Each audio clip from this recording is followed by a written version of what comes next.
ওমর ফারুক এশার নামাজ আদায় করে বাড়িতে গিয়ে যখন খাবার বসলেন, ওমর ফারুকের বিবির একটা নিয়ম ছিল, স্বামীকে খাবার দিয়ে দূরে দাঁড়িয়ে থেকে স্বামীর খাওয়া দেখা। সুবহানাল্লাহ। দূরে দাঁড়িয়ে থেকে স্বামীর খাওয়া দেখতেন ওমর ফারুকের বিবি। কেন দেখতেন? যে ওমর ফারুক প্রত্যেক দিন খাওয়ার পরে তার বিবির জন্যই আল্লাহর কাছে দোয়া করতেন, আল্লাহ যে বউটা আমাকে কষ্ট করে রুটি হালুয়া তৈরি করে দেয়, আল্লাহ আমি সেই বউকে নিয়ে জান্নাতে থাকতে চাই। আপনি কোনোদিন দোয়া করছেন? খালি সুবহানাল্লাহ তো বলেন, দোয়া করছেন? নামাজের পরে দোয়া করতেছে, আল্লাহ আমাকে জান্নাত দিও, আল্লাহ জান্নাতে একটা হুর দিও আল্লাহ। বউ খালি কান ফেলা শুনতেছে, কে হুর কি? মোনাজাত শেষ হলে স্বামী বলতেছে, কে স্বামী তুমি জান্নাত চাইলে ঠিক আছে, কিন্তু হুর হলো সুন্দরী, তোর মতন বেয়া চাই যাবে। দুনিয়াতে তোরে পাইছি, মরার পরে তোকে আর চাই না, জান্নাতে হুর চাই। বউ কয় এত কষ্ট করে আমি তার খেদমত করি, আর সেই বেটা আমারই চাই না, হুর চাই। আর খেদমত করে আমার লাভ কি? পরের দিন বউ নামাজ পড়ে দোয়া করতেছে, আল্লাহ আমাকে জান্নাত দিও, আল্লাহ জান্নাত একটা হুরে দিও। স্বামী কয়, কে রে বউ হুরা কি? বলে হুরা হলো সুন্দর যুবক, তোমার মতন পাও ফাটা না। এখন বলেন তো স্বামী স্ত্রীর মধ্যে মহব্বত হবে না গন্ডগোল হবে? ওমর ফারুকের বিবি দূরে দাঁড়িয়ে দেখতেছেন, ওমর ফারুক খাবার সামনে নিয়ে দোয়া করতেছেন। খাবার সামনে পাইলে ইচ্ছা মতো খাইলে হবে না, নবীর তরিকা হলো আল্লাহুম্মা বারিক লানা। এদিকে খেয়াল করেন ছেলেরাই, কোন দিকে খেয়াল করতেছেন? খাবার সামনে পেলে দোয়া আছে না নাই? কি দোয়া? আল্লাহুম্মা বারিক লানা ফিমা রাযাকতানা ওয়া কিনা আযাবান নার।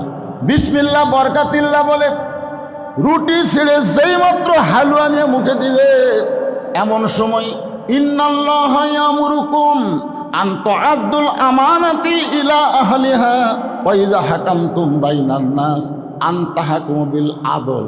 আল্লাহর কোরআন বলতেছে, ওমর রুটি হালুয়া নিয়ে তো ভালোই খাবার চাচ্ছ, কিন্তু যাকে কারাগারে বন্দি করছো সে খাইছে কিনা একটাবার খবর নিছো? জনগণের গণধোলাই থেকে বাঁচানোর জন্যে যাকে তুমি কারাগারে বন্দি করে রাখলা, সে খাইছে কিনা তার খবর নিছো? তুমি তার খবর না নিয়ে কেমনে খাও? ওই হাকামতুম বাইনান নাস আন তাহকুমু বিল আদল। জোরে কান সুবহানাল্লাহ। সঙ্গে সঙ্গে হযরত ওমর খাওয়া বন্ধ করে দিয়া রুটি আর হালুয়া টোপলা করে ওই বেদুইন সাহাবীর কাছে গিয়ে বললেন, ভাইজান এই দেখেন আপনার খাবার হাজির। বেদুইন সাহাবী কারাগারের ভিতরতে খাবার নিয়ে বলতেছে, আল্লাহর কোরআন দিয়ে যখন রাষ্ট্র চলবে তখন নেতার খাওয়া না হইলেও জনগণের খাওয়া ঠিক মতো হবে। সাল্লাল্লাহু আলাইহি। আর মানুষের আইন দিয়ে যখন দেশ চলবে, জনগণ খাবার না পাইলেও নেতারা ঠিকই বিদেশে টাকা পাচার করবে। জনগণ কথা ঠিক কিনা? আপনারা বলেন তো, বাংলাদেশ গরিব দেশ, 28 লক্ষ কোটি টাকা। কত? 28 লক্ষ কোটি টাকা এই বাংলাদেশ থেকে বিদেশে পাচার করা হয়েছে। 28 লক্ষ কোটি টাকা যদি আমাদের বাংলাদেশে থাকতো, এই বাংলাদেশ হতো না, সোনার বাংলাদেশ হতো। জোরে কোন কথা ঠিক কিনা? সোনার বাংলাদেশ। তবে ভাগ্যগুণে আমরা একজন পাচ্ছি। সুবহানাল্লাহ। ইউনুস নবীরে খাইল মাছেতে গিলিয়া, ফেরেশতা পাঠাইলেন আল্লাহ ইসমে আজম দিয়া। দমে দমে সে হরদম পড়ে সে ইসমে আজম, মাছেরই উদর হইতে বাঁচাইলা প্রাণ। একটা মাছ, বিশাল একটা মাছ ইউনুস নবীরে খাইছিল, হজম করবার পারেনি। ভারত তুমি যত বড়ই দেশ, ইউনুস যতদিন ক্ষমতার চেয়ারে থাকবে তোমাকে বুড়া আঙ্গুল দেখা ইউনুস সিনোদ যাবি। জোরে খান কথা ঠিক কিনা? আল্লাহ রাসূল বলেছে দরকার হলে তোমরা সিনোদ যাও। ইউনুস গেছে। আপনি জানেন গত পরশু খবর কি? রাশিয়ার 3টা যুদ্ধ জাহাজ বাংলাদেশের সাইজে এসে ঘুরতেছে, বাংলাদেশে বলতেছে কোনো টেনশন নাই, আমরা ভারতকে কিয়ারই করি না। পেঁয়াজ বন্ধ করে দিছে, আলু বন্ধ করে দিছে, চিনি বন্ধ করে দিছে। এই বছর আমাদের দেশে সব দাম কমে গেছে। জোরে খান কথা ঠিক কিনা? তোরা বন্ধ করে দে, মালওয়ানের বাচ্চারা, আল্লাহ আমাদের রিজিক দিবে। জোরে খান কথা ঠিক কিনা? আমা মিন দাব্বাতিন ফিল আরদি ইল্লা আলাল্লাহি রিজকুহা। রিজিক কে দিবে? আমেরিকাও দিবে না, ভারতও দিবে না। আমরা আমেরিকার দিকেও তাকায় থাকবো না, আমরা ভারতের দিকে তাকায় থাকবো না, আমরা তাকায় থাকবো ওমা ইয়াতাওয়াক্কাল আলাল্লাহি ফাহুয়া হাসবুহু, আমাদের একমাত্র মুতাওয়াক্কিলকে। আরো জোরে বলেন। ওমর ফারুক কারাগারে বন্দি সাহাবীকে খাবার দিয়ে নিজে বাড়িতে গিয়া বিছনায় ঘুমাতে চাইলেন। বউ বলতে, স্বামী গো আপনি কি খাবেন না? ওমর ফারুক বললেন, কি কও তুমি, তুমি না আমার খাবার দিছে? বলে, আমি দূরে দাঁড়া থেকে দেখি, প্রতিদিন আপনি খান, কিন্তু আজকে খাবার টোপলা করে কোথায় নিয়ে গেলেন? আমি জানি আপনি কোনো অন্যায় কাজ করেননি, অবশ্যই কারো প্রয়োজন, তার প্রয়োজন পুরো করেছেন। তবে শুনে নেন, আমার একটা সুন্নত হলো মা খাদিজার সুন্নত, নবীকে না খাওয়ায়া খাদিজা কোনোদিন খায়নি, আপনাকেও আমি না খাওয়ায়া কোনোদিন খাই না। জোরে কোন সুবহানাল্লাহ। এ মায়েরা যারা পর্দার অন্তরে বসে আছেন, একটু মনোযোগ দিয়ে শোনেন। ফাতেমার কাছে গিয়ে দেখে ফাতেমা কাঁদতেছে। রাসূল বলে, ফাতেমা কাঁদো কেন? বলে, এমন একটা গরিবের সঙ্গে আমার বিয়ে দিয়েছেন বাবা, ঠিক মতো খাবার টাবার দিবার পারে না। রাসূল বললেন, ফাতেমা শোনো, সাবধান হয়ে যাও, তুমি যার সম্পর্কে আমার কাছে অভিযোগ করতেছো, আল্লাহ যদি আল্লাহ ছাড়া কাউকে সেজদা দেওয়ার হুকুম থাকতো, তাহলে আমি ফাতেমা তোমাকে বলতাম আলীর পায়ে সেজদা করো। শুনে নাও, দুনিয়ার সমস্ত বিবিরা, আল্লাহর পরে কাউকে যদি সেজদা দেওয়ার হুকুম থাকতো, সেই মহান ব্যক্তি হলো তোমার স্বামী। তাই স্বামীর সাথে আজে বাজে ব্যবহার করো না। আল্লাহ রাসূল বলেছেন, আল্লাহর পরই মেয়ে মানুষের কাছে সবচাইতে দামি ওই ব্যক্তিকে। জোরে কন না কেন মরদ মানুষ, জোরে কন। দাম দেয়? দাম দেয় না? এখন দিবে, এখন দিবে। এতদিন মেয়ে মানুষ ক্ষমতায় ছিল, এই জন্য আমাদের বাড়িরগুলোও প্রধানমন্ত্রী হয়ে গেছিল। এখন মরদ মানুষ ক্ষমতায়, আর মেয়ে মানুষের খাওয়া নেই। যখন কথা ঠিক কিনা? আল্লাহ রাসূল বলেছেন, এটা আমার বাপের কথা না, চেয়ারম্যান সাহেব মনে কষ্টই নিলে হবে না। রাসূল বলেছেন, মা তারাক্তু বাদি আলা উম্মাতি ফিতনাতুন আদর আলা রাজুলু মিনান নিসা, রাওয়াহুল বুখারী কিতাবুল ফিতান। আল্লাহ নবী বলেছেন, আমার পরে আমার উম্মতের জন্য সবচাইতে বড় বিপদ হলো পুরুষ মানুষের জন্য নারী নেত্রী হওয়া। আমরা এত বছর খুব বিপদে ছিলাম, কারণ মেয়ে মানুষ আমাদের নেত্রী। জোরে কোন কথা ঠিক, কথা কন না কেন? আল্লাহ কোরআনে বলেছেন, আর রিজালু কাওয়ামুনা আলা নিসা, মরদেরা থাকবে মেয়েদের উপরে। এ কথা কার? আরো জোরে বলেন। আপনারে না খাওয়াই আমি কোনোদিন খাই না। ওগো স্বামী, আপনার খাওয়া না হয় কাউরে দিলেন, কিন্তু আমার খাওয়া আমরা দুইজন মিলে খাবার চাই। আপনারা বলেন তো, একজনের খাওয়া দুইজন খাওয়া যায় কি যায় না? আল্লাহ রাসূল বলেছেন, খাবার যদি কম থাকে, পানি তো আর কম নাই, পানি তো আর কম নাই। কম খাবে, বেশি করে পানি মারবে, তাহলেই পেট ভরে যাবি। জোরে কোন কথা ঠিক কি না? ওমর ফারুকের বিবির খাওয়া, স্বামী স্ত্রী মিলে যখন দোয়া দুরূদ পড়ে খাবার শুরু করবেন, এমন সময় ওয়াইযা হাকামতুম বাইনান নাস আন তাহকুমু বিল আদল, ওমর ফারুকের বিবেক বলতেছে, ওমর, যাকে কারাগারে বন্দি করছো সে যদি বাড়ির অভিভাবক হয়, আর অভিভাবক যদি কারাগারে বন্দি থাকে, তাহলে বাড়ির খবর না নিয়ে তুমি কেমনে খাও? তোমার খাওয়া না হয় কারাগারের বন্দি আসামিক দিয়ে নেয়, কিন্তু সে যদি বাড়ির অভিভাবক হয়, আর অভিভাবক যদি কারাগারে বন্দি থাকে, তাহলে তার বাড়ির খবর না নিয়ে তুমি কেমনে খাও? সঙ্গে সঙ্গে ওমর ফারুক খাওয়া বন্ধ করে দিলেন। বউ বলতেছে, আপনি কি খাবেন না? বলে, আমার খাবার তাকে দিয়ে আসলাম, সে যদি বাড়ির অভিভাবক হয়, আর বাড়ির খবর না নিয়ে কেমনে খাবো? বউ বলতেছে, আপনি যখন খাবেন না আমারও দরকার নাই। টোপলা বান্দা স্বামীকে বলতেছে, তাহলে চলে যান, যাকে আপনি কারাগারে বন্দি করেছেন তার পরিবারের কাছে আপনি চলে যান। জোরে গান সুবহানাল্লাহ। গভীর রাত্রে হযরত উমরের বউ স্বামীকে কত বিশ্বাস করছে দেখেন। মরদ মানুষ জেলখানাত বন্দি, তাহলে বাড়িতে কি মানুষ আছে? কথা কন না কেন? স্বামী বলতেছে, এই সমস্ত খাবার তার পরিবারের কাছে দিয়ে আসেন। আমি যদি কোনো মেয়ে মানুষের কাছে যাবার চাই খাবার নিয়ে, আর বউ যাবার দিবি? যত বড়ই হুজুর হয়, এখন পর্যন্ত বউ হাত সন্দেহ করে। একদিন মোবাইল অন করে ঘুমাচ্ছি, ইতিমধ্যে কল করছে, আর বউ মনে করে স্বামী ঘুম পাড়তেছে, যাই কল ধরছে। যেই কল ধরছে মেয়ে মানুষ, তো মেয়ে মানুষ হুজুর কল করছে, আর বউ বলতেছে, আপনি কে? বলে, আমি হুজুরকে ভালোবাসি। আমি হুজুরকে ভালোবাসি, মাঝে মধ্যে হুজুরের সাথে কথা কই। আমি তো ঘুমের মধ্যে আছি, ঘুমোর থেকে উঠে দেখে বুঝলেন আমার বউ খালি ট্যাপা মাছের মতো মুখ করে বসে আছে। আমি বললাম, কে গো, তোমার দাঁতের অসুখ বাড়লো নাকি? আপনি কি ওয়াজ করেন না লুচ্চামি করেন? ভাই আপনি ওয়াজ করেন না লুচ্চামি করেন? আমি বললাম, কে রে এত জোরে কথা, রাস্তার ধারে দাঁড়িয়ে কি হয়েছে? আপনি ঘুমাইছিলেন, এই যে মেয়ে মানুষ কল করছে এই নাম্বার। আমি বললাম, আপনি কে? বলে হুজুরকে ভালোবাসি। আমি একে একেবারে জোরে রিংটন কি কয়, এটা কি কয়, লাউড স্পিকার দিয়ে কল দিলাম। মা মারে, তুমি নাকি কল করছিলে? হুজুর কল তো করছিলাম, যেটা ধরছিল সেটা কি? আমি তো জোরে দিয়েছি লাউড স্পিকার।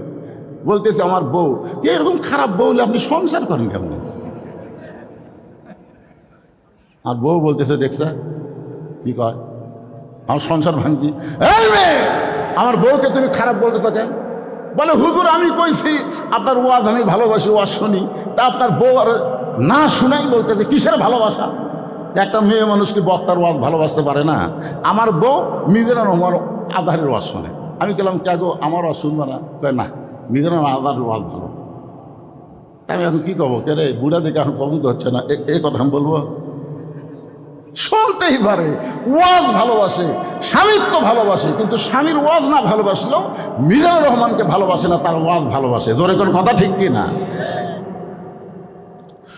ওমর ফারুক খাবার নিয়ে যাকে কারাগারে বন্দি করছে তার পরিবারের বাড়ির দিকে রওনা দিলেন। পরিবারের বেদুইন সাহাবীর পাহাড়ি এলাকার কাছে আসতেই ওমর ফারুক দূর থেকে শুনতে পায় একটা ছোট বাচ্চার কণ্ঠ। কে যেন বাচ্চা কাঁদতেছে আর বলতেছে, বাবা এত রাত হয়ে গেল, বাবা এখন পর্যন্ত আপনি বাড়িতে আসেন নাই। বাবা আপনি কি জানেন না আপনাকে ছাড়া আমি খাই না, আপনাকে ছাড়া আমি ঘুমাই না। ও বাবা এত রাত হয়ে গেল, এখন পর্যন্ত আপনি বাড়িতে আসেন না। ওমর ফারুক বুঝতে পারলেন যাকে কারাগারে বন্দি করছি তারই সন্তান হবে। ওমর ফারুক আসামির মতন সুবহানাল্লাহ বলেন, চুপি চুপি বাচ্চাটার কাছে গিয়ে গালে একটা চুমু দিয়ে বলতেছে, বাবা আজকে তোমার বাবা কোনো কাজে আটকে গেছে, হয়তো তোমার বাবা আজকে আসতে পারবে না। আমি তোমার বাবার দরদ নিয়ে তোমার জন্য খাবার আনছি, বাবা এই খাবার তুমি গ্রহণ করো। ছোট বাচ্চা বলতেছে, পথিক তুমি কি আল্লাহর কোরআন পড়ো নাই? জোরে কান সুবহানাল্লাহ। ওই ছোট বাচ্চাটা হযরত ওমরকে বলতেছে, পথিক রে নিশিরাতের পথিক, তুমি কি আল্লাহর কোরআন পড়ো নাই? আল্লাহ কোরআনে বলতেছেন, ওয়াকাদা রব্বুকা আল্লা তা'বুদু ইল্লা ইয়াহু ওয়া বিল ওয়ালিদাইনি ইহসানা। কে রে, এই দুটো কি সিজার করা নাকি রে? হ্যাঁ, সিজার করা বাচ্চারা অস্থির হয়, কারণ এরা জন্মের আগে জন্ম নেয়, বুঝলেন না ভাইজান? আমার দাদি আমার কয়, তো মায়ের পেট থেকে বের করার সময়, ভাই রে তোর মায়ের এতই কষ্ট, তোর মাথা লম্বা হয়ে গেছিল, মানে টানে বের করতে আমার মাথা লম্বা হয়ে গেছিল, পরে মাথা থেবে থেবে গোল করছে।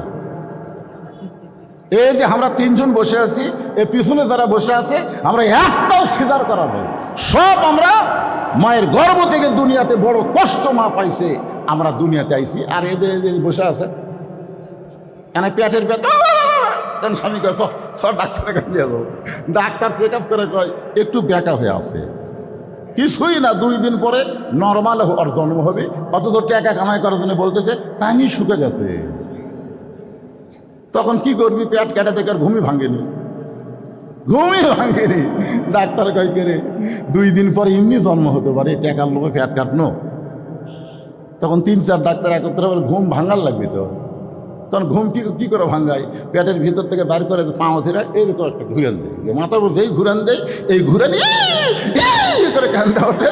এখন মোবাইল ছাড়া ভাত খায় না, মোবাইল ছাড়ার কান্না বন্ধ হয় না। জোরে করে কথা ঠিক কিনা?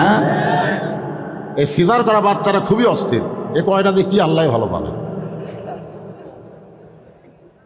দেখছেন কিভাবে চাইয়া আছে, রাত 12টা বাজতেছে, তুই এইভাবে চাই আছিস, তার মানে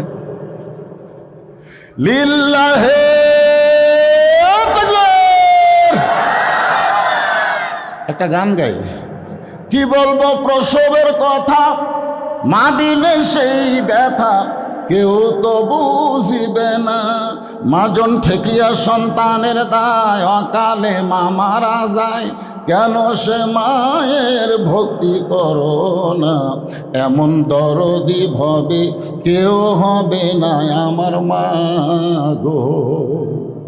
ওই ছেলেটা বলতেছে, পথিক তুমি কি আল্লাহর কোরআন পড়ো না? আল্লাহ কোরআনে বলতেছে আল্লাহর পরই হলো বাপ মা। তুমি আমাকে বাবার দরদ দিয়ে আমাকে আদর করে খাবার দাও, কিন্তু তুমি জানো না আমার বাবা ছাড়া আমি খাইও না, কোনোদিন বাবা ছাড়া আমি ঘুমাইও না। তুমি আমার বাপ হবে দয়াল বাবা। আমার দয়াল বাবার দরবারেতে কেউ ফিরে না খালি হাতে, আড়িয়া গরুলিয়া সব আটুসি রওনা দিচ্ছে দয়াল বাবা। একই মানুষের বেশি বাবা হওয়া লক্ষণ ভালো না, জায়রা হওয়া লক্ষণ। জোরে কোন কথা ঠিক কিনা? ছোট্ট বাচ্চাটা বলে, পথিক তুমি আসলে ভালো মানুষ, গভীর রাত্রে আমাকে খাবার নিয়ে আইছো, কিন্তু তুমি তো জানো না আমার বাবা ছাড়া আমি খাইও না ঘুমাই না। সঙ্গে সঙ্গে হয়তো তোমার ওই ছোট্ট বাচ্চাকে কান্দে তুলে নিলেন। জোরে কান সুবহানাল্লাহ। কান্দে তুলে নিয়ে ওই বেদুইন সাহাবী যেই কারাগারে বন্দি, ওই কারাগারের দরজা ছেড়ে দিয়ে বললেন, বাবা তুমি যে বাবা ছাড়া খাও না, সেই বাবা এখন এই ঘরের ভিতরে। বেদুইন সাহাবীর ছোট্ট বাচ্চা জেলখানার দরজায় গিয়ে চিল্লে বলতেছে, বাবা কে তোমাকে অন্যায়ভাবে ঘরের মধ্যে বন্দি করে রাখছে? খালি একটা বার তার নাম কও, খালি একটা বার তার নাম কও, তাকে আমি সাইজ করবো। ওমর ফারুক দূরে দাঁড়িয়ে মুচকে মুচকে হাসতেছে, কারণ প্রকৃত সন্তান তারাই বাবাকে কষ্ট দেখলে সন্তান সহ্য করতে পারে না। আজকে অনেক বাপ মা বইয়ের জ্বালা টানতেছে, অথচ বেটা বাপ মা ছাড়া বইয়ের কাছে যায়, বাপ মার দিকে খেয়াল করে না। জোরে কোন কথা ঠিক কিনা? এরা ভেজাল সন্তান, এরা প্রকৃত সন্তান না। প্রকৃত সন্তান দরকার হলে বউ তালাক দিবে, বউ ছেড়ে দিবে, বইয়ের টেনশন করবে না। বাপ মা মরে গেলে কোনোদিন বাপ মা পাওয়া যায় না, আর বউ মরার সাথে সাথে বিকেলে বিয়ে করা যায়। জোরে কোন কথা ঠিক কিনা? কথা বলে। ওমর ফারুক দূরে দাঁড়ায় মুচকি মুচকি হাসতেছে, খালি বলতেছে, বাবা খালি একবার নাম কও, যে তোমাকে কারাগারে বন্দি করছে তাকে আমি সাইজ করব। সঙ্গে সঙ্গে বেদুইন সাহাবী বলতেছে, বাবা যে আমাকে কারাগারে বন্দি করছে তার নাম হলো হযরত ওমর। যেই কইছে হযরত ওমর, ওই ছোট বাচ্চা দরজাত বসে বলতেছে, বাবা ওই মহামানব যখন তোমাকে কারাগারে বন্দি করছে তাহলে নিশ্চয়ই তুমি অন্যায় করছো। আপনারা বলেন ওই ছেলেকে ওমরকে কোনোদিন দেখছে? কিন্তু যখনই নাম শুনছে তখন বলেন তো কার পক্ষে? বাপের পক্ষে। কিন্তু যখন কি বলছে, কারণ নাম কও, তাহলে নাম কো, আমি সাইজ করবো। যেই নাম কইছে সঙ্গে সঙ্গে দরজাত বসে বলতেছে, বাবা ওই মহামানব যখন তোমার কারাগারে বন্দি করছে তাহলে নিশ্চয়ই তুমি অন্যায় করছো। এখনো হযরত ওমরের নাম শুনে ওই ছোট বাচ্চা মহামানব বলার পেছনে কারণ হলো ওই বাচ্চা বাপের কাছে ঘুমায়, যে রাত্রে ঘুম ধরে না সেই দিন তার বাবা হযরত ওমর ফারুকের জীবনী ওয়াজ করে। তুমি জানো বাবা, আমাদের একটা আমির আছে, আমাদের একটা আমির আছে, আমাদের একজন নেতা আছে। সবাই যখন ঘুমায় তখন আমাদের আমির ঘুমায় না। একদিন গভীর রাত্রে ঘুম ধরে না, সে চোরের মতন ঘুরতেছে, ঘুরতে ঘুরতে দেখে মরুভূমির মধ্যে তাঁবুর ভিতরে দুই বাচ্চা কাঁদতেছে, আর মা বলতেছে গোস্ত সিদ্ধ হলেই তোমাদের খাবার দেব। এই গল্পটা বেদুইন সাহাবী তার বাচ্চারে শুনাইছে। ওমর ফারুক দূরে থেকে চিন্তা করে যে এত রাত হয়ে গেল, দুম্বার গোস্ত হলে 8 ঘন্টা লাগবে, উটের গোস্ত হলো বড় দূর 1 ঘন্টা লাগতে পারে, এত গভীর রাত হয়ে গেছে এখন পর্যন্ত সিদ্ধ হয় না, এটা কেমন মা? ওমর ফারুক তাঁবুর নিকটে গিয়ে বললেন, মা তোমার অন্তরে কি কোনো দয়া মায়া নাই? এত গভীর রাত হয়ে গেছে এখনো পর্যন্ত তোমার গোস্ত সিদ্ধ হয় না। মেয়েটা বলতে যে, পথিক আমার বাড়ি হলো ইয়ামিন দেশে, আমি শুনতে পারলাম মদিনার খলিফা ওমর অত্যন্ত ভালো মানুষ, আমার 2টা এতিম বাচ্চাকে নিয়ে বিকেলবেলা ওমরের দরবারে যাওয়ার চাই, কিন্তু এত মানুষের ভিড় আমি ওমরের দরবারে যাবার পারলাম না। আগামীকাল সকালবেলায় যাব, এই নিয়তে তাঁবু টাঙ্গায়া 2টা বাচ্চাকে বুকের মধ্যে নিয়ে আমি ঘুমাবার চাই, কিন্তু আমার 2টা বাচ্চার পেটে এত খিদে লাগছে, ক্ষুধার যন্ত্রণায় বারবার যখন কাঁদতেছে, শুধুমাত্র সন্তানকে সান্ত্বনা দেওয়ার জন্যে আমি পাতিলে পানি আর পাথর দিয়া নিচে আগুন জ্বলায় বলতেছে, বাবা সিদ্ধ হলেই তোমাদের খাবার দিব। আমার কথা শুনতে শুনতে 2টা বাচ্চা ঘুমাইয়া যাবে, সকালবেলা ওমরের দরবারে যাব, কিন্তু এত খিদা আমার দুইটা বাচ্চার পেটে লাগছে গো পথিক, আমার মনে হয় রাত বাচ্চা দুইটার কাটাবে না। সঙ্গে সঙ্গে ওমর ফারুক বললেন, মা তুমি একটু ধৈর্য ধরো। এক দৌড়ে বাইতুল মালের দরজায় গিয়ে বলে, আসলাম একটা খাবার বস্তা আমার মাথায় উঠে দে। আসলাম বলে, আমিরাল মুমিনিন বস্তা কোথায় নেওয়া লাগবে হুকুম দেন। ওমর ফারুক বলে, আসলাম একজনের পাপের বোঝা আর একজন মাথায় নেয় না, দে আমার মাথায় উঠে দে। বিশাল খাবার বস্তা মাথায় নিয়ে ওমর ফারুক যখন দৌড় দেয়, পিছন দিক থেকে আসলাম বলে, আমিরাল মুমিনিন এত বড় বস্তা মাথায় নিয়ে দৌড়াতে গিয়ে আপনি পড়ে যাবেন। ওমর ফারুক বলে, আসলাম রে, সময় মতো যদি যাবার না পারি তাহলে জাহান্নামের আগুনকে আল্লাহ ওমরকে পুড়াইয়া ফেলবে। এক দৌড়ে তাবুর নিকটে গিয়ে বললেন, মা তোমার সন্তান দুইটাকে জীবিত আছে? বলে, হ্যাঁ এখনো জীবিত আছে। তাহলে রুটি আর হালুয়া তৈরি করো। এবার মা রুটি হালুয়া তৈরি করে ওমর ফারুকের হাতে যখন দেয়, ওমর ফারুক দুইটা সন্তানকে তুই উরাতের উপরে বসাইয়া রুটি হালুয়া যখন মুখে দিচ্ছে, বাচ্চা দুইটা খায়, মুসকি মুসকি হাসে। ওমরের চোখ দিয়ে দর দর করে পানি পড়তেছে। দুইটা বাচ্চা চোখের পানি মুছে দিয়ে বলে, কে গো তুমি? আমরা বাবা হারা এতিম, আমাদেরকে দয়া করার মতন কেউ নাই। আজকে গভীর রাত্রে আমাদের ক্ষুধার পেটে খাবার দিয়ে তুমি কেন কাঁদতেছ? ওমর ফারুক বলে, আল্লাহ এই অধমকে জাহান্নামের আগুন থেকে তুমি হেফাজত করো। তাঁবুর ভিতর থেকে মহিলা বলে, পথিক দুনিয়াতে ভালো মানুষের গল্প শুনেছি, কিন্তু মানুষ এত ভালো হয় কোনোদিন কল্পনা করি নাই। আজকে তোমাকে দেখে মনে হচ্ছে উমর যদি মদিনার খলিফা না হইয়া আল্লাহ তোমাকে যদি মদিনার খলিফা বানাইতো, তাহলে মদিনা যেন আল্লাহর জান্নাত হয়ে যেত। বেদিন সাহাবের সন্তান বলে, বাবা যেই হযরত উমর রাতে ঘুম না পায় না দুঃখী মানুষের কষ্ট দূর করে, সেই হযরত উমর যখন তোমাকে কারাগারে বন্দি করছে, তাহলে নিশ্চয়ই তুমি অপরাধ করছো। বাবা, ও বাবা, হযরত উমর কোথায় থাকে বাবা?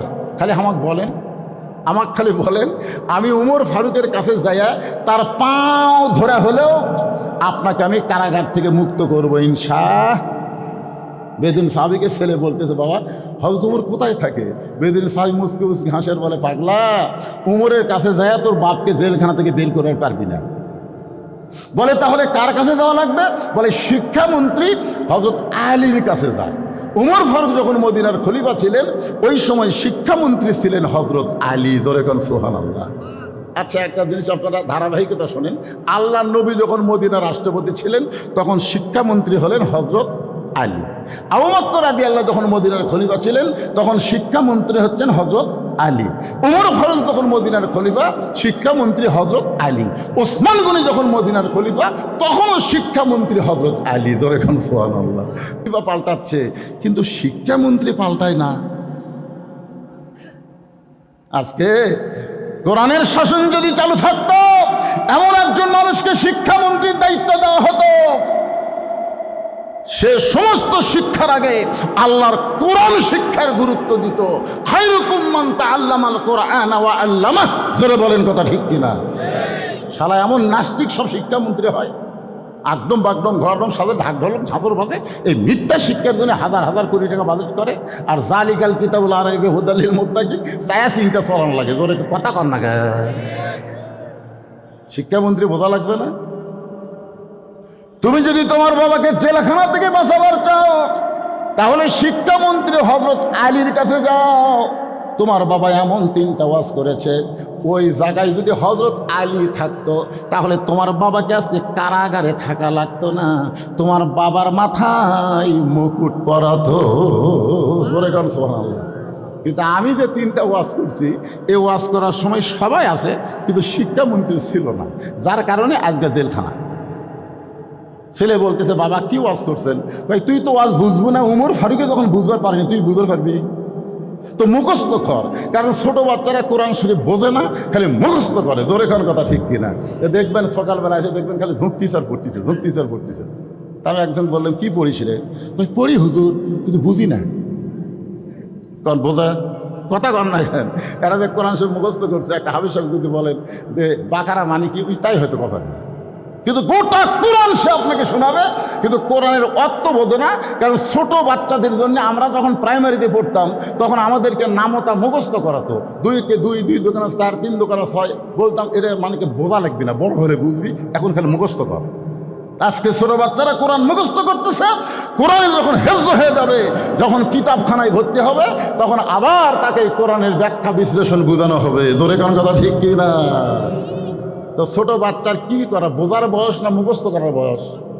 বেদুইন সাহেব বললেন, আমি যে 3টা ওয়াজ করছি খালি মুখস্থ করা আলী পর্যন্ত যদি যাবার পারিস তাহলে তোর বাপক আর জেলখানার থাকা লাগবে না। 1 নম্বর ওয়াজ হলো ইন্নু হিব্বুল ফিতনা, আমি ফিতনাকে মহব্বত করি, এটা আমি আপনাদের বোঝানোর জন্য বলতেছি। 2 নম্বর হলো ইকরাহুল হক, 3 নম্বর ওয়াশহাদু মালাম আরহ। ছেলে বলতেছে আর একবার বলেন, ইন্নু হিব্বুল ফিতনা ইকরাহুল হক ওয়াশহাদু মালাম আরহ। ছেলে বলতেছে আব্বু আর একবার বলেন, ইন্নু হিব্বুল ফিতনা ইকরাহুল হক ওয়াশহাদু মালাম আরহ। ছেলে বলতেছে আমার মুখস্থ হয়ে গেছে, খালি যাবো আর এই মুখস্থ করবো, আর এই দিক দিয়ে গেলেই শিক্ষামন্ত্রীর দপ্তর পেয়ে যাবি। জোরে কোন সুবহানাল্লাহ।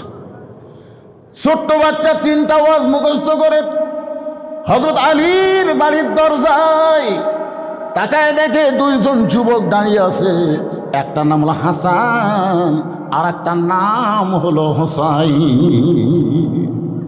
সাইয়েদুল শাবাবে আহলেল জান্নাহ হাসান ও হোসাইন রাদিয়াল্লাহু তাআলা আনহুমা। যুবকেরা, তোমাদের কাছে মেসি নেইমার ভালো না হাসান হোসাইন ভালো? এই মোবাইল আলো কথাই করলো না কে ভাই, কি হচ্ছে না আপনারা কম? এই যুবক শোনো, প্রত্যেক জুমার সানি খুতবা ইমাম সাহেব আপনাদের শোনাচ্ছে, জান্নাতি যুবকদের সর্দার হবে 2 জন, একটা হলো হাসান, একটা হলো হোসাইন। মেসি নেইমার হবে জাহান্নামের সর্দার। ধরে কোন কথা ঠিক কিনা? কারণ মেসি কোন জাত? আমেরিকা কোন জাত? আজকে যে ইসরায়েল লাফালাফি করতেছে ওর পিছনে কি আছে? আমেরিকা। জোরে কোন কি আছে? কথা কন না কেন? আমেরিকা আছে। মুসলমানের সবচাইতে বড় শত্রু হলো খ্রিস্টান আর ইহুদি। মেসি নেইমার আর মুসলমান না, ইহুদি খ্রিস্টান। আজকে তোমরা তাদের খেলা সারা রাত জায়গায় জায়গায় দেখো, আর হোসাইনের একটা সুন্নাত, হোসেনের একটা আদর্শ, হোসেনের একটা জজবা তোমাদের অন্তরের মধ্যে পয়দা হয় না। ছোট বাচ্চা দাঁড়ায় তাকায় দেখে 2 জন যুবক দরজায় দাঁড়িয়ে আছে। এই 2 যুবককে সালাম দিয়ে বললেন, ইন্নী উহিব্বুল ফিতনা ইকরাহুল হক ওয়াশহাদু মালাম আরহ। হাসান হোসেনকে ধরে, ই তো বেদব, কি শুরু করছে? 2 জন যখন ছোট বাচ্চাকে ধরছে, এই কি করস? বলে আপনাকেও কিছু শোনাবার আসিনি, মুখস্থ করতেছে আসতেছি, তা আপনাকে সামনে একবার শুনলাম, আপনার বাপের দরকার। আপনার বাবা কি বাড়িতে আস? সঙ্গে সঙ্গে হযরত আলী বাড়ি থেকে বাইরে আসলেন। ছোট্ট বাচ্চাটা তাই হযরত আলীর সামনে ওয়াজ শুরু করলেন, ইন্নী উহিব্বুল ফিতনা ইকরাহুল হক ওয়াশহাদু মালাম আরহ। সঙ্গে সঙ্গে হযরত আলী ওই ছোট বাচ্চাকে বুকের সঙ্গে জাপটে ধরে কপালে একটা চুমা দিয়ে বললেন, বাবা এত দামি কথা, এত সুন্দর কথা তুমি কোথায় পাইলে? জোরে কন্যা সুবহানাল্লাহ। এত দামি কথা, এত সুন্দর কথা তুমি কোথায় পাইলে? হাসান হোসেন কয়, আমরা 2 ভাই যে হারে ধরছেন রে। বাপ আসে আবার কি কয়, এত সুন্দর কথা, এত দামি কথা তুমি কোথায় পাইলা? বলে আপনি তো জানেন না, এই কথা বলার জন্যই হযরত ওমর আমার বাপক জেলখানার মধ্যে বন্দি করে থাকছে। আলী বলতেছেন, তোমার কোনো টেনশন নাই, তোমার বাপের জন্য আমি উকিল হব, তোমার বাবাকে জেলখানা থেকে বের করে তোমার হাতে আমি তুলে দিব। জোরে কোন সুবহানাল্লাহ। এখন আপনারা বলেন, হযরত আলী যদি এই ছোট বাচ্চার উকিল হয় বাপের জন্যে, তাহলে ওমরের ক্ষমতা আছে জেলখানা থাকতে পারবে? কারণ উকিল খালি জ্ঞানের দিক দিয়ে না, আলীর শক্তি কেমন, এই কথা কন। হযরত আলীর দেহের শক্তি কেমন জানি না। আল আলিউ আসাদুল্লাহিল গালিব। আলী হচ্ছে ইসলাম গালিব করার ব্যাপারে আল্লাহর সিংহ। জোরে কোন সুবহানাল্লাহ। সুবহানাল্লাহ করতে কি পয়সা লাগিচ্ছে? জোরে কান সুবহানাল্লাহ। আবার রাসূল বলেছে আনা মাদিনাতুল ইলমি ওয়া আলিউ বাবুহা, আমি হচ্ছি এলেমের শহর, আলী হচ্ছে তার দরওয়াজা। জোরে কান সুবহানাল্লাহ। তাহলে শক্তির দিক দিয়ে কয় নম্বর আলী? জ্ঞানের দিক দিয়ে কয় নম্বর? তাহলে যদি শক্তি দিয়েও লাগে উমর পারবি, জ্ঞান দেয়া খালি উমর ফারুক জেরুজালেমের পাদদেশে গেছে, নিচে দড়ি ধরে আছে আর রাখাল উটের পিঠে বসে আছে। খ্রিস্টানরা ভাবতেছে উটের পিঠে তিনি বসে আছে, তিনি হলেন হজরত উমর। খ্রিস্টানরা এখন একটা চৌকি এনে বলতেছে আমির আল মোমিনিন, উটের পিঠ থেকে সরাসরি নামতে আপনার কষ্ট হবে, চৌকির ওপর পাও দেন। একজন হামাগুড়ি দিয়ে বলতেছে আমার পিঠের ওপর পাও দিয়ে নামেন। রাখাল কান্দার বলে তোমরা কাকে খলিফা বলতেছ? বলে আপনি উটের পিঠ, আপনি তো না, আমি হলাম রাখাল। আর রশি ধরে তিনি জমিনে দাঁড়িয়ে তিনি হলেন উমর। জেরুজালেমের খ্রিস্টানরা বলে এটা কেমনি হয়? বলে আল্লাহর কোরআন দিয়ে যখন রাষ্ট্র চলে তখন এমনি সম্ভব হয়ে যায়। সঙ্গে সঙ্গে জেরুজালেমের খ্রিস্টানরা বলে যে ইসলাম রাখালকে উটের পিঠে চড়ায় দেয়, অর্ধ পৃথিবীর শাসককে রশি ধরে মাটিতে নামায়, সেই ইসলামকেই আমরা গ্রহণ করব। সমস্ত খ্রিস্টান কলেমা পড়ে মুসলমান হয়ে গেল। ধরে কর সুবহানাল্লাহ। কিন্তু ওদের মধ্যে একজন ব্যাকা, আপনি যতই ওয়াজ করেন, এখানে অনেক আল্লাহর বান্দা আছে ফজর নামাজ পড়বি না, এরকম আছে না নাই? জোরে কান আছে না? ওদের মধ্যে একজন ব্যাকা আছে, ওই মুসলমান না হয়ে পাদ্রির কাছে গেছে, খ্রিস্টান ধর্ম যারা প্রচার করে পাদ্রির কাছে গিয়ে বলতেছে হুজুর ঘরের মধ্যে তো ভালোই আরাম করতেছেন, কিন্তু মদিনার থেকে উমর এসে সবগুলো মুসলমান বানাচ্ছে, আপনি জানেন? পাদ্রি দৌড়ে এসে বলতেছে ইয়া আমির আল মোমিনিন উমর, এরা বোঝে না তাই এরা মুসলমান হচ্ছে, আমিও মুসলমান হব। উমর ফারুক বললেন তাহলে কলমা পড়েন। পাদ্রি বলতেছে আমার 4টা প্রশ্নের উত্তর দিলে আমি মুসলমান হব। উমর ফারুক বললেন কি প্রশ্ন? বলে 1 নম্বর প্রশ্ন হলো পৃথিবীর এমন কোন কারাগার যেখানে কয়েদি নিঃশ্বাস নেবার পারে না, জীবিত থাকে, এ কারাগারের নাম বলা লাগবে।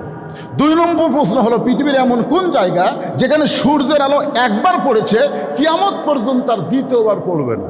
3 নম্বর প্রশ্ন হলো পৃথিবীর এমন কোন কবর যে কবরও জীবিত, লাশটাও জীবিত, এই কবরের নাম বলতে হবে। 4 নম্বর প্রশ্ন হলো পৃথিবীর এমন কোন 2 ভাই একই সঙ্গে জন্মগ্রহণ করছে, আবার একই সঙ্গে বহু বছর পরে তারা মারা গেছে, কিন্তু এক ভাইয়ের চাইতে 100 বছরের বড়। কি বুঝলেন? একই সাথে জন্মিছে আবার একই সাথে মারা গেছে, এক ভাইয়ের চাইতে 100 বছরের বড়।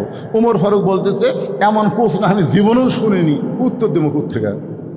পাদ্রি বলতেছে তাহলে আমি আর মুসলমান হলাম না। জেরুজালেম থেকে উমর ফারুক যখন মদিনা যাচ্ছে, আলী দেখা করবার গেছে, দেখে মন ভার, আমির আল মোমিনিন মন ভারবেন, সবাই মুসলমান হলো কিন্তু একটা পাদ্রি হলো না। বলে কেন হলো না? বলে 4টা প্রশ্ন করছে, উত্তর দিবার পারিনি। বলে কি প্রশ্ন করছে? বলে পৃথিবীর এমন কোন কারাগার কয়েকদিন নিঃশ্বাস নেবার পারে না, জীবিত থাকে? আলী বলতেছে কেন মায়ের উদর, সন্তান মায়ের পেটে থাকে, নিঃশ্বাস নেবার পারে না, তারপরও আল্লাহ জীবিত রাখে। হায় হায় হায়। 2 নম্বর প্রশ্ন করেছে পৃথিবীর এমন কোন জায়গা সূর্যের আলো একবার পড়ছে কিয়ামত পর্যন্ত পড়বে না, ওই জায়গা কোনটা? বলে মুসা আলাইহিস সালাম যখন সাগর পাড়ি দিচ্ছে তখন আল্লাহ সাগরের রাস্তা করে দিল, সূর্যের আলো সাগরের তলে গেল, ফেরাউন যেই নামছে সাগর আবার আগের মতো হয়ে গেছে, কিয়ামত পর্যন্ত ওই জায়গাটা সূর্যের আলো যাবি। উমরকে হায় রে হায়। 3 নম্বর প্রশ্ন করলো লাশটাও জীবিত, কবরও জীবিত। লাশ হলো ইউনুস নবী আর কবর হলো মাছ। 4 নম্বর প্রশ্ন করেছে 2 ভাই একই সঙ্গে জন্মগ্রহণ করেছে, আবার বহু বছর পরে একই সঙ্গে মারা গেল। এই 2 ভাইয়ের মধ্যে এক ভাইয়ের 100 বছর বয়সে বড়। এই 2 ভাইকে আলী বলতেছেন আপনি কোরআন কি পড়েন না? ওজাইর আর আজিজ আলাইহিস সালাম। ধরে কোন সুবহানাল্লাহ। সঙ্গে সঙ্গে উমর ফারুক আলীকে বুকের মধ্যে জাপটে ধরবেন, আলী রে, এই কারণে রাসূল বলেছেন আনা মাদিনাতুল ইলমি ওয়া আলিউ বাবুহা, আমি হচ্ছি এলেমের শহর, আলী হচ্ছে তার দরওয়াজা। আল্লাহু আকবার। সঙ্গে সঙ্গে ছেলে বলতেছে আলীর মতন মানুষ শিক্ষামন্ত্রী যদি আমার বাপের উকিল হয়, দুনিয়ার কোন উমর আমার বাপকে আর কারাগারে বন্দি রাখতে পারবে? ছোট্ট বাচ্চার হাতটা ধরে হযরত আলী উমর ফারুকের দরবারে যখন হযরত আলী সাথে দেখে ছোট্ট বাচ্চা তাকায় দেখে গেলে এই মানুষটাই তো রাত্রেবেলা আমার কান্দত করে, এই মানুষই তো আমার কান্দত করে বাপের কাছে লিয়ে এলো। তাহলে এটাই হযরত উমর। এক দৌড়ে যায় ছোট্ট বাচ্চা ওমর ফারুকের কপালে চুমা খাচ্ছে, তোর এখন সুবহানাল্লাহ। কারণ সারা জীবন ওমর ফারুকের গল্প শোনাইছে বাপ। বাচ্চারা যখন না ঘুমায় কিসের হুবার মায়ের কিচ্ছে শোনেন, হুবার মায়ের কিচ্ছে নয়, মোবাইল চালু করে দেন, গেম দেখ, দেখতে দেখতে ঘুমিয়ে যাবে। মহামানবের জীবনী শোনাবেন, আপনার সন্তান মহামানব হওয়ার চেষ্টা করবে। জোরে কোন কথা, ঠিক কথা বলেন। আলী বলতেছে, এই ছোট্ট বাচ্চা, যার কপালে চুমা খাইলা সেই মানুষটাই তোমার বাবাকে কারাগারে বন্দি করছে। ছোট্ট বাচ্চা দুই জনের দিকে তাকায়, আলীর দিকেও তাকায়, আবার ওমরের দিকেও তাকায়। ওমর ফারুক বলতেছে, আলী ভাই, আমি এই ছোট বাচ্চার বাবাকে এমনি এমনি কারাগারে বন্দি করে নাই, মারাত্মক 3টা খারাপ ওয়াজ করছে। শুধু আমি না, হাজার হাজার সাহাবী মসজিদের মধ্যে ছিল। সবাই যখন রাগে চেতে গেল, এমন সময় তাকে গণধলাই থেকে বাঁচানোর জন্যে আমি কারাগারে বন্দি করছি। আলী বলতেছে, আপনারা বুঝতে পারেন নাই যে 3টা ওয়াজ করেছে, তার চাইতে সুন্দর দামি ওয়াজ আর পৃথিবীতে না। জোরে কারণ সুবহানাল্লাহ। উমর ফারুক বলে, কি বলেন আপনি? শুধু আমি তো না, হাজার হাজার সাহাবী, আমরা কেউ বুঝতে পারি নাই। আলী বলতেছেন, যেরকম দুনিয়া বাংলাদেশের লোক বলতেছে ফিলিস্তিনের মুসলমান মারা যাচ্ছে, ফিলিস্তিনের মুসলমান মারা যাচ্ছে, বুঝে নাই ওরা মারা যাচ্ছে না, ওরা চিরজীবন লাভ করতেছে। জোরে কোন কথা, ঠিক কিনা? আবু সাইদ মারা গেছে, মুগ্ধ মারা গেছে, যাই না। এখন এই 3টা ওয়াজের হাকিকতের অর্থ কি হবে? আলী উমর ফারুককে বলে ওই ছোট বাচ্চার বাপকে কারাগার থেকে, জেলখানায় থেকে বের করবে। আপনার কি রাত বেশি হয়ে গেছে? শুনবার চান? কারা কারা শুনবেন? আল্লাহকে একটু হাত দেখেন তো দেখি। লিল্লাহে তাকবীর। আপনি শুনবেন না? আপনি শুনবেন না? হাত তোলেন না কেন? লিল্লাহে তাকবীর, হাত নামান। এখন একটা স্লোগান দেওয়া লাগবে, অন্তর থেকে দেওয়া লাগবে। আমি যেই বলবো আল কোরআনের আলো, আপনার বলবেন সব জায়গায় যা আলো। বলতে পারবেন না ভাইজান? আল কোরআনের আলো, কোরআন হাদিস যেখানে, দুনিয়ার মুসলমান লিল্লাহে তাকবীর। বিশ্বাস করেন, এখন বাজতেছে রাত 12:15। না হোক, আমি যে অসুস্থ ছিলাম, এটা উঠলো কে? মারাত্মক ওয়াজ এখন শুরু হবে, মারাত্মক ওয়াজ। শোনেন, এখন যে রাত 12:15 বাজছে, আপনার বিশ্বাস করে বলেন তো, আপনাদের চেহারা দেখলে কি মনে হচ্ছে 12:15? মনে হচ্ছে কেবল রাত 10টা বাজে। আচ্ছা, এই যে বেশি রাত কমে যাওয়ার পিছনে হলো তকবীর। মুসলমান মনে খালি জাগা মতো তকবীর দেওয়ার পারে। আর 4-5 দিন হলো গড়াগড়ি খাচ্ছে, হিন্দু মেয়েটার বাচ্চা হচ্ছে না, ভগবান করতেছে কিন্তু কাম হয় না। তখন বাপ মা মনে করতেছে এটার আর নর্মালি বাচ্চা হবে না, সিজার করা লাগবে। অ্যাম্বুলেন্স করে সিজার করার জন্য হাসপাতালে নিয়ে আসতেছে। তখন গুজরাটে একটা দ্বন্দ্ব হচ্ছে হিন্দু মুসলমানের। এখন যেরকম ভারতে দ্বন্দ্ব হচ্ছে মুসলমানের মসজিদের সামনে, ওরা তরবারি নিয়ে, আজকে ফেসবুকে দেখেন মসজিদের সামনে তরবারি নিয়ে মিছিল করতেছে। মুসলমানেরও রং লাগবে না, ওরা জোর করে রং না দিচ্ছে। আজ আমি নিজে দেখলাম, আমার আইডি থেকে পোস্ট করছি, একটা মুসলমানের দাড়ি ওরা কামে দিচ্ছে, ভুরু পর্যন্ত চাঁদা দিচ্ছে, একটা মেয়ের বোরকা ওরা জোর করে খুলতেছে। এই ভারত, এরা কোনোদিন বাংলাদেশের আপন না, এরা সবসময় বাংলাদেশের শত্রু। জোরে করার কথা কর না কেন? কথা বলে, এরা কোনোদিনও বাংলাদেশের আপন না ভাইজান। দেখেন কি অবস্থা। এখন এই মুসলমানেরা ওই যখন অ্যাম্বুলেন্স আসতেছে, বলছেন মুসলমানের মিছিল যাচ্ছে, মুসলমানের মিছিলের প্রথম শব্দ একজন কেবল সামনে থেকে বলেছে নারায়ে তাকবীর, আর সব গুজরাটি মুসলমানকে আল্লাহু আকবার। একসাথে যদি 10,000 মুসলমান আল্লাহু আকবার কয়, কীরকম হবে কন্ত? এমন জোরে শব্দ আছে। ওই হিন্দু মেয়েটা যাই 5 দিন হলে খালি গড়াচ্ছে, বাচ্চা হচ্ছে না। ওই মুসলমান আল্লাহু আকবার শব্দ শুনে কাঁপিয়ে উঠছে। যেই কাঁপিয়ে উঠছে সে আল্লাহ করে বাচ্চা বের হয়ে গেছে। বাপ মা কয়, কে রে, এতদিন হলে ভগবান করি, কাম হয় না। আর মুসলমানের আল্লাহু আকবার তাকবীর শুনে বাচ্চা হলো, তাহলে ভগবান পথে চলবি না। আল্লাহ বলেছে আমাইয়াবতাগি গায়রাল ইসলামা দীনান ফালা ইউকবালা মিনহু, চলবে না একমাত্র ধর্ম ইসলাম। জোরে কোন কথা ঠিক কিনা? যত ইহুদি, যতই খ্রিস্টান, যতই মামন তোমরা চিল্লাচিল্লি করো, দুনিয়াতে বাহাদুরি করতে পারো, মরার সাথে সাথেই তোমাদেরকে সাইজ করা হবে। কথা বলেন ঠিক? আর আমরা মুসলমান মরব না, মরলে আমাদের দেহ যাবে কবরে আর রূহ যাবে ইল্লিন নামক জান্নাতের বাগানে। জোরে কোন সুবহানাল্লাহ। ভাইজান, এখন আমি আলী আর ওমরের এই প্রশ্নের উত্তর সমাধান করে দিব। এর আগে এই মাদ্রাসায় আমি শুনলাম আবাসিক এবং অনাবাসিক 200 জন ছাত্র। কয়শো জন? 200 জন। আমি বললাম ভাই আবাসিক কয়জন? তো কয় হয়তো আবাসিক 60 জন। তো 60টা আবাসিক ছাত্রের হাতে 60টা কোরআন শরীফ আপনাকে দেওয়া লাগবে। এই হাজার হাজার মানুষের মধ্যে মাত্র 60টা কোরআন শরীফ, একটা কোরআন মাত্র 500 টাকা। আপনি 500 টাকা দিবেন, এই বাচ্চার হাতে একটা কোরআন শরীফ দেওয়ার সওয়াব আল্লাহ আপনাকে দিবে। বাপ মা যদি কবরে যায়, বাপ মার কবরকেও আল্লাহ জান্নাত বানিয়ে দিবে। একজন উঠবেন না যারা শুধু কোরআন শরীফ দিবেন।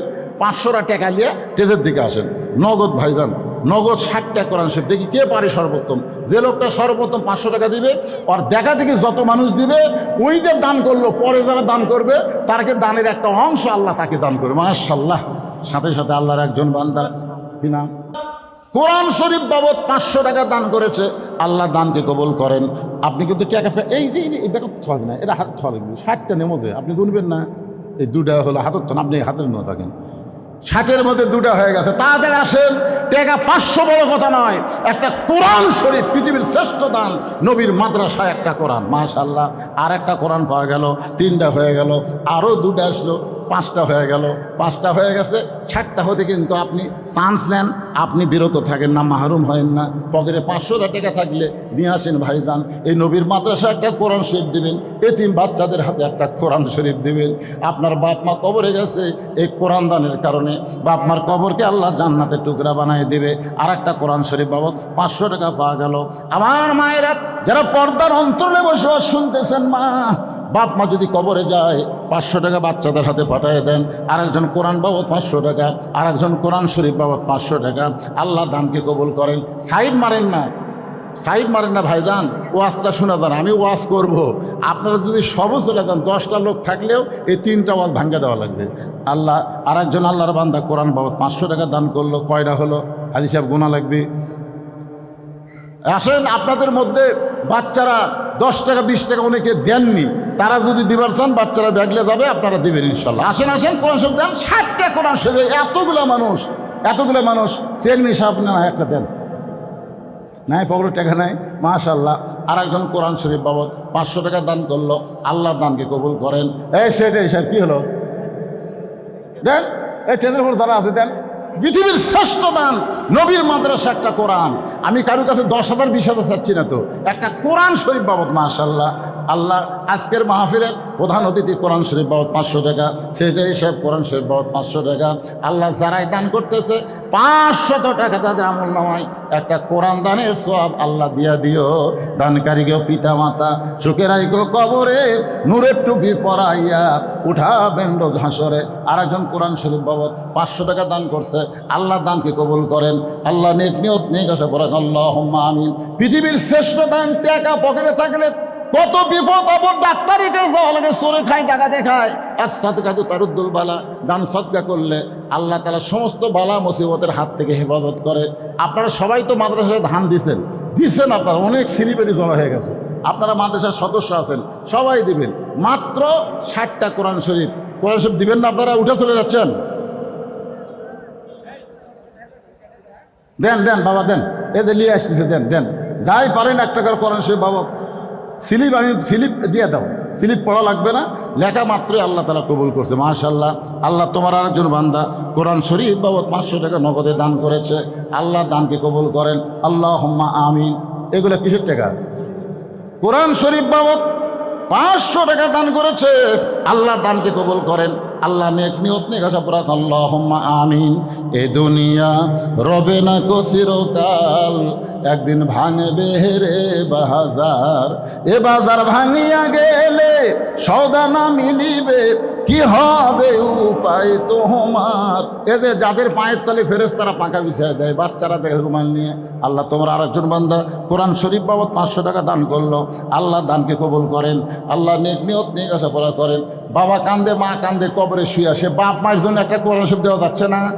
হ্যাঁ, বাপ মা কবরে গেছে, বাপ মার কথা মনে করে নবীর এতিম মাদ্রাসা একটা কোরআন শরীফ বাবদ 500 টাকা দেবেন।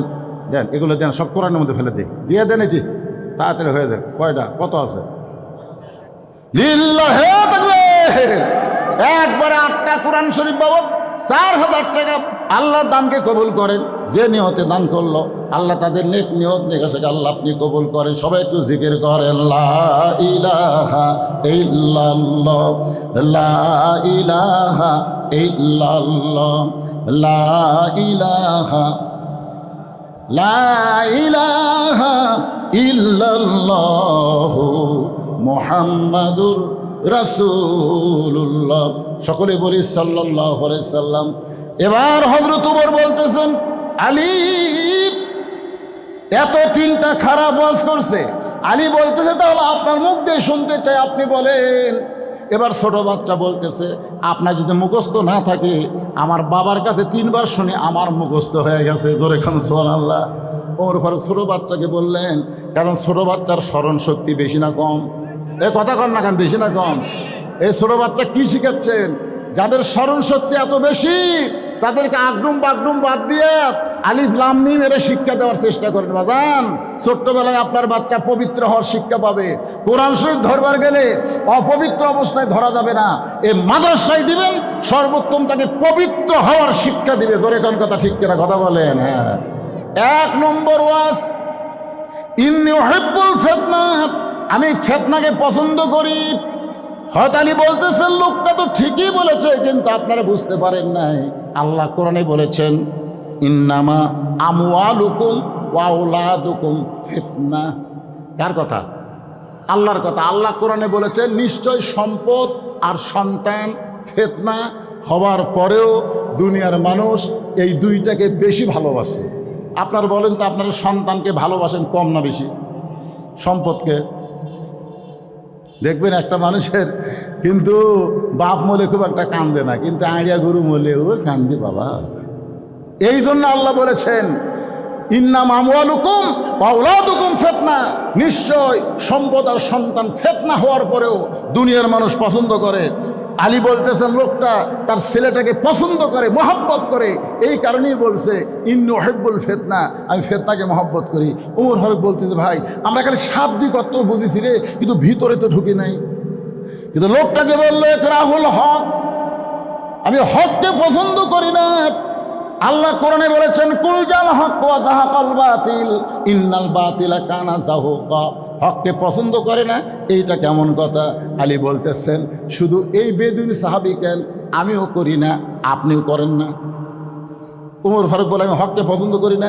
বলে, তাহলে শোনেন, জাআত সাকারাতুল মাউতু হাক্কুন। আপনি বলেন তো, মৃত্যুর চাইতে সত্য কোনো জিনিস আছে? এই কন, মৃত্যুর চাইতে সত্য? একটা হিন্দুরাও বিশ্বাস করে মরা লাগবে। জোরে কোন কথা, ঠিক কিনা? আপনার বলেন তো, দুনিয়ার কোনো মানুষ এই সত্য মৃত্যুকে পছন্দ করে? কথা কন না কেন ভাইরে? আপনার মৃত্যু পছন্দ করেন? এখন স্বামীর ক্যান্সার রোগ হচ্ছে, 2 মাস পরে মরবি, বউ খালি কাছে কান্দে আর বলে, আল্লাহ আমার হায়াত স্বামীক দাও, স্বামীর মৃত্যু আমাক দাও।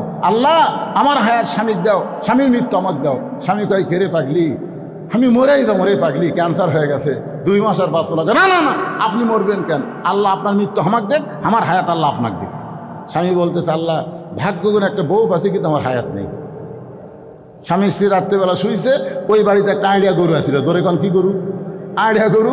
রাত্রে দড়ি ছিঁড়া বার হয়েছে খাওয়ার জন্যে, কিন্তু বাড়ির তো দরজা লাগানা, খাওয়ার কিছুই নাই। দেখে বারান্দাতে একটা সিলভারের পাতিল, আড়ে গরু সিলভারের পাতিলের কাছে যায়, দেখে পাতিলের তলায় চিটা লাইলে। চিটা লাইলে বোঝেন গরুর খুবই পছন্দ। ওই এখন চিটা লাইলে খাবার চাই, কিন্তু মুখ হাতে পায় না, জিভা বার করে, জিভা তো হাতে পায় না। জোর করে যায় খাবার গেছে, একে চিটা লাইলে পাশে ঠিকই, কিন্তু ছোটো ছোটো শিং এই পাইলার কান্দার মধ্যে আটকে গেছে। ওই এখন লালি চাটিয়া খাইয়া মাথা লড়াই, কিন্তু পারলে আর মাথা খোলে না। তো এখন মনে করেন শিং পর্যন্ত যদি পাল্লার মধ্যে যায়, ওর চোখ মুখ আসা ওই পাল্লা মাথার মধ্যে ও করতে করতে স্বামী স্ত্রী যে ঘরে শুয়ে আছে ওই ঘরের মধ্যে ঢুকছে। এখন বউ চিল্লাই বলতেছে, বাবা আজরাইল, ও বাবা আজরাইল, ঢুকছে তখন ওই যে ক্যান্সার রুগী, বাবা আমার কাছে আসো না। বউ মনে করতেছে জমদূত আজরাইল হয়তো এটাই হবি, এই মনে করে বলতেছে, বাবা আজরাইল ঢুকছো যখন তাহলে ক্যান্সার রুগীর কাছে যাও, আমার কাছে আসো না। স্বামী চিল্লাই বলে, কি হয়েছে? আজরাইল ঢুকছে, তোমাকে দেখে দিলাম। এই তুই না দিনের বেলা কইলে আমার হায়াত আল্লাহ আপনাকে দেখ, আপনার মৃত্যু আমাকে দেখ। এটা মুখে বলা যায় গো, অন্তর দেখ কেউ মৃত্যু চায় না। আলী বলতেছেন, জাত সাকারাতুল মাউত হাক্কুন, মৃত্যু সবাই জানে হক, তারপরে মৃত্যুরে কেউ পছন্দ করে না। এই জন্যই লোকটা বলেছে ইকরাহুল হক, আমি হককে পছন্দ করি না।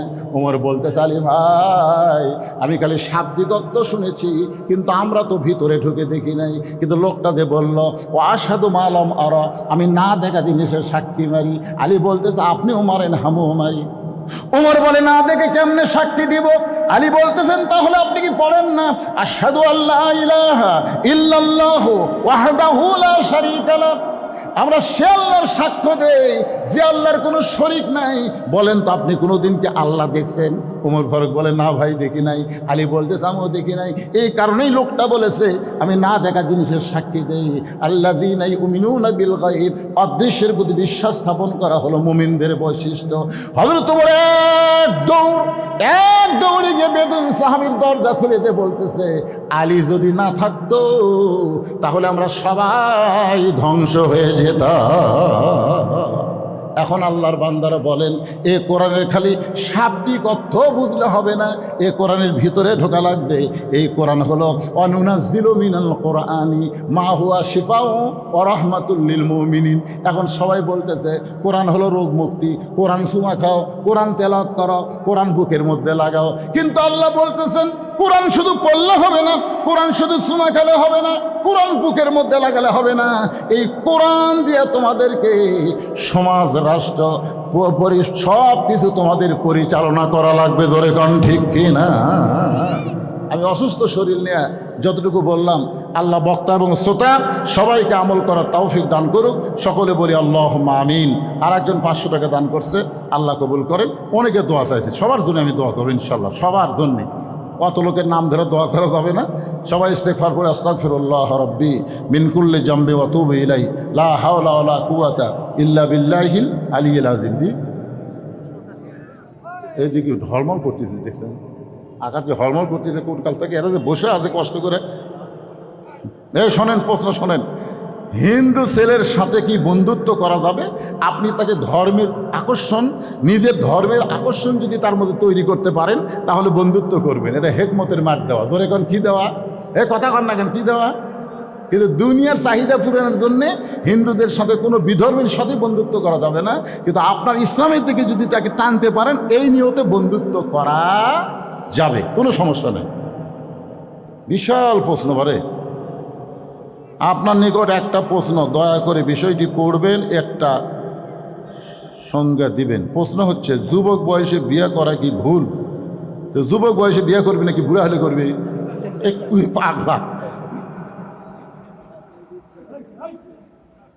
একজন যুবককে বাবা মার বিয়ে দেওয়ার দায়িত্ব কখন? একটা যুবকের বিয়ে দেওয়ার দায়িত্ব কখন? যখন যুবক দেখবেন বাড়ির থাকবার চায় না, খালি বেশি ঘরে। যখন বেশি ঘরে আর ঘোরা বন্ধ করবার চালে একটা বউ দেওয়া লাগবে। জোরে কোন কথা ঠিক না? আপনার দেখেন তো, আপনার ছেলেরা খালি বাইরে থাকে না বাড়ির থাকে? যদি দেখুন বাইরে খালি ঘুরতেছে 3 মাথা 3 মাথা, তাহলে বুঝবেন আর প্রেম রোগ ধরছে। প্রেম করার আগে বিয়ে দিয়ে দেন, অকাম করার আগেই যেন একটা ভালো কাম করে দেওয়ার পারেন, এ খেয়াল করবেন, বুঝছেন? কখনো মনে করবেন না যে আমার ছেলে কামাই করে না। না, আপনি বিয়ে দিয়ে দিবেন, রেজেক দেওয়ার দায়িত্বকে আরো ধরে বলেন আল্লাহ। প্রতি বয়স্ক কোনো যুবক যদি বাহিরে জিনায় লিপ্ত হয় তাহলে তার দায়ভার কার? দায়ভার যাই জিনা করবি তার। এটি বাপ মায়ের দায়িত্ব। আল্লাহ বলেছে, কুল্লিল মুমিনিনা ইয়াগুদ্দু মিন আবসারিহিম, তুমি তোমার নজরকে নিচে রাখো। একটা মেয়ের দিকেও তুমি তাকাও না, কি হবে? যেদিন বিয়ে হবে সেদিন বউকে প্রাণ ভরে দেখো। তুমি মনে করতেছে এর কোন যুবক শর্ট খাচ্ছে, বাপ মাও বিয়ে করাচ্ছে না। এই বাপ মাও যুবক বয়সী ছেলেকে বিয়ে করান, অন্যায় অপকর্ম করলে কিছুটা দোষ আপনাকেও হবে। প্রধান মেহমান বিষয়টি আলোচনা করবেন ইনশাল্লাহ। আলোচনা আগে এটা দেওয়া লাগতো, তাহলে এর মধ্যে ওয়াজের মধ্যে অ্যাঙ্গেলে মার দিয়ে দিতাম, কিন্তু এখন শেষে দিয়ে দিয়েছেন। আলহামদুলিল্লাহ, যতটুকু বললাম আল্লাহ কবুল করুক। সকলে হাত তুলে আল্লাহুম্মা আমিন। আল্লাহুম্মা আনতাস সালাম ওয়া মিনকাস সালাম তাবারাকতা ইয়া যাল জালালি ওয়াল ইকরাম। আয় আল্লাহ তাআলা, মাগরিবের পর থেকে এখন প্রায় রাত 12:30 পার হয়ে গেছে। এই দীর্ঘ সময় পর্যন্ত তোমার পাগল বান্দা বান্দিরা আরামের বাড়ি ঘুমকে বাদ দিয়া কোরআন হাদিসের মহাব্বত কলিজার মধ্যে নিয়ে এই জান্নাতের বাগানে বসে বসে কোরআন হাদিস আলোচনা শোনার শেষে আমি গুনাহগারের সঙ্গে রহমতের দরজায় ফকির হয়ে দোকানা হাত তুলেছে। মেহেরবানি করে আজকের মাহফিল আমাদের সকলের হেদায়েতের জন্যে, নাজাতের জন্যে, জান্নাতের জন্যে আল্লাহ কবুল করো। এই মাহফিলের শুরু থেকে শেষ পর্যন্ত যত আলোচনা হয়েছে আল্লাহ, এর মধ্যে যদি ত্রুটি হয়, ভুল হয়, মাফ করে দাও। এর যে হাদিয়া মঞ্জুর করো সোনার মদিনায় নবী পাকের রওজা মুবারকে আল্লাহ কবুল করে নাও।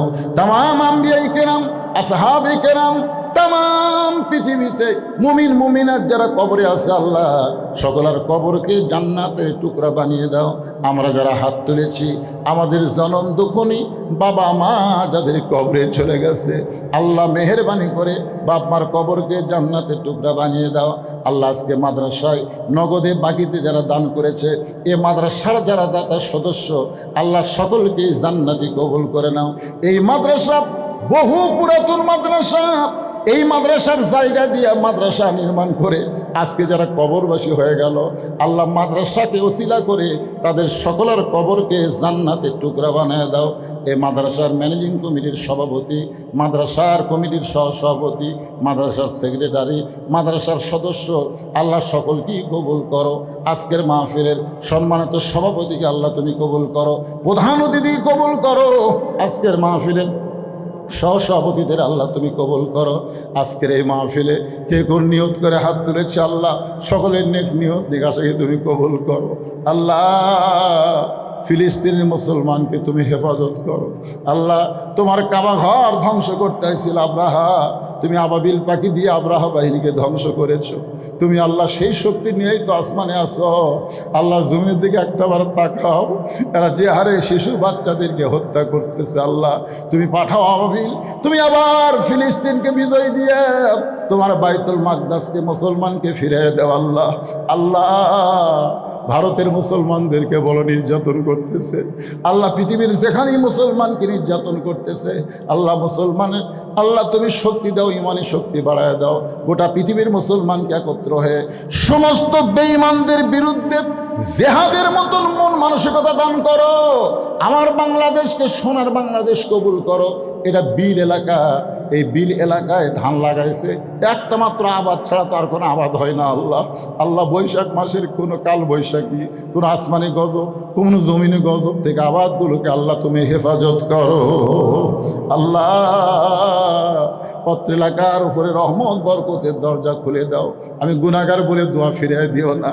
এতগুলো মানুষের মধ্যে যার দুই কানা পছন্দ করো, সেই দুই হাতের ওসিলায় আজকের মাহফিলকে আল্লাহ তুমি কবুল করো। আমরা বিপদ আপদ মুসিবতের মধ্যে অসুস্থ অবস্থায় যারা আছি আল্লাহ, সবাইকে রহমত করো, সুস্থতা দান করো। সুবহান রাব্বিকা রাব্বিল ইজ্জাতি আম্মা ইয়াসিফুন ওয়া সালামুন আলাল মুরসালিন আলহামদুলিল্লাহি রাব্বিল আলামিন। ওয়াজাল আখিরাতি কালিমাতুনা ইনদাল মাউতি। সকলে বলেন লা ইলাহা ইল্লাল্লাহু মুহাম্মাদুর রাসূলুল্লাহ সাল্লাল্লাহু আলাইহি সাল্লাম। আসসালামু আলাইকুম ওয়া রাহমাতুল্লাহি ওয়া বারাকাতুহু।